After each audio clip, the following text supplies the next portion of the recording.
Lui a retrouvé la liberté. Boualem Sansal s'est livré sur ses presque 12 mois de détention en Algérie. L'écrivain gracié après l'intervention décisive de l'Allemagne auprès du régime algérien.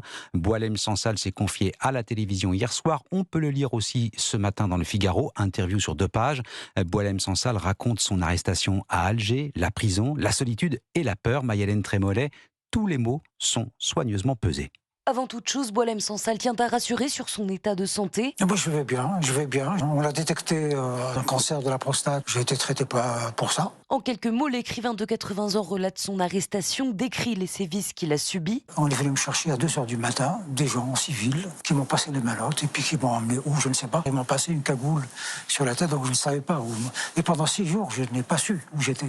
Ses lettres au président Tebboune, sa vie en cellule partagée avec un francophone. Boualem Sansal entre dans les détails de son incarcération, décidée selon lui en réaction à un fait politique. La reconnaissance par Emmanuel Macron de la marocanité du Sahara occidental et sa liberté de ton. Je n'ai jamais critiqué l'Algérie. Je critique un régime. Je critique des gens. Je critique une dictature. Mais sur le gouvernement algérien, l'auteur surnommé en prison la légende autocensure consciemment son discours. Je ne vous parle pas de manière naturelle, je contrôle chacun de mes mots. Un parti pris assumé pour maximiser les chances de libération de Christophe Glaise, autre otage d'État français, dont le procès en appel est prévu le 3 décembre prochain. Mayalène Trémollet du service politique d'Europe